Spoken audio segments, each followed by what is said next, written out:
أعوذ بالله من الشيطان الرجيم بسم الله الرحمن الرحيم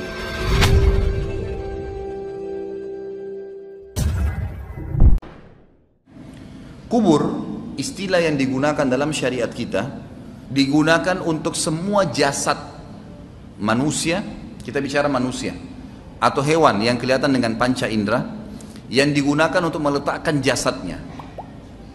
Baik itu tanah, lautan, udara, dimanapun jasad dia wafat pada saat itu, maka berarti itu kuburannya.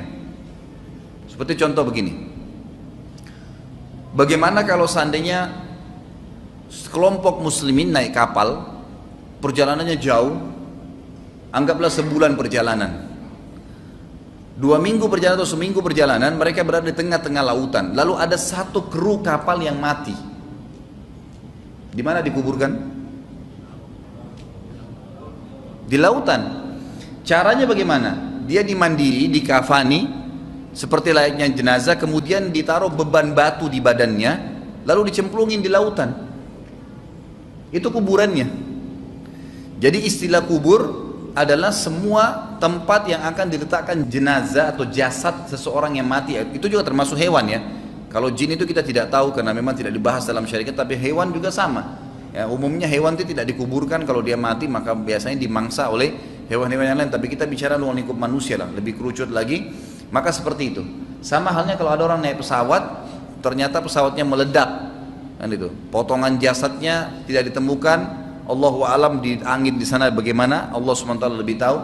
Mungkin juga jatuh berserakan di bumi atau mungkin tidak, mungkin habis. Maka sama saja dianggap kuburannya dia di situ. Tetapi kalau ada orang yang meninggal normal di dalam syariat kita, dikuburkan di tanah, dikuburkan di tanah.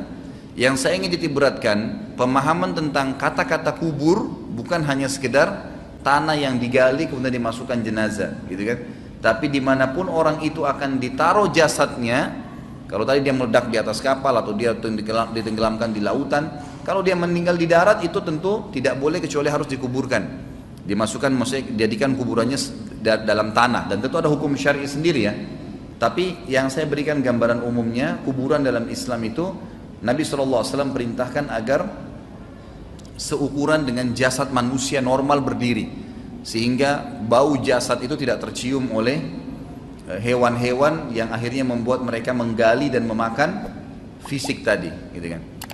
Juga satu hal yang berhubungan dengan kuburan ini, jasad manusia utuh misalnya kita anggap normal, dia utuh dikafani. Jasad ini sebenarnya hakikatnya seperti pakaian, seperti pakaian. Jadi kalau seseorang itu melepas pakaiannya, lalu kemudian dia biarkan jatuh di lantai, seperti itulah, tidak bisa bergerak pakaian itu kecuali dia pindahkan sendiri. Jasad kita seperti itu sebenarnya.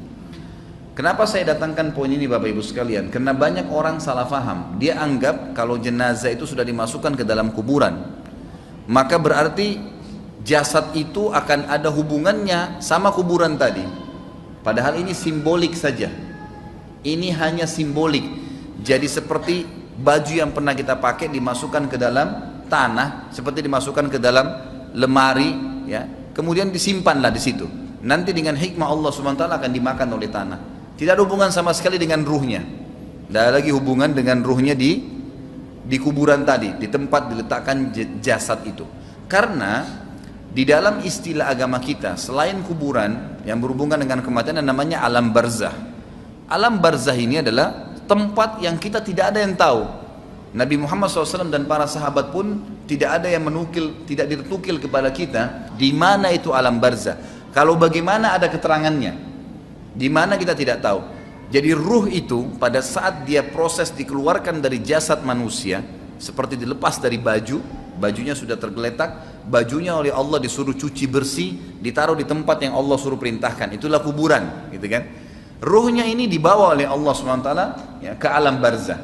Baik dia meninggal di udara terbakar, nggak ditemukan lagi jasadnya, tinggal ruhnya, atau dia meninggal di lautan dimakan oleh ikan jasadnya, atau dia meninggal normal, meninggal di atas ranjangnya, sama saja.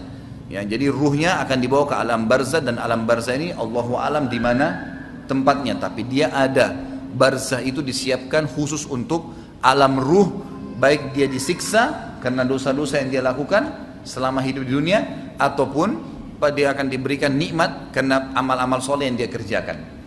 Dalam Islam kita punya keyakinan bahwasanya kuburan tadi tempat diletakkan jasad dan ya, alam barzah itu dua-duanya itu punya kehidupan. Kalau kuburannya sendiri tempat diletakkan jasad itu hanya simbolik diletakkan, tapi yang lebih difokus sebenarnya adalah masalah alam barzahnya.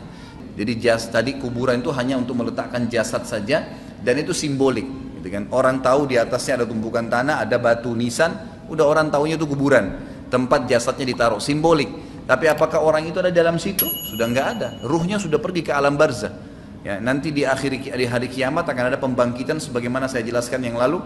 Allah turunkan hujan, lalu menerpah tulang-tulang ekor yang tersisa, kemudian tumbuh dibuat jasad baru, baru ruhnya kembalikan, dibawa dari alam barzah, ditiupkan atau dimasukkan kembali ke dalam jasad yang baru.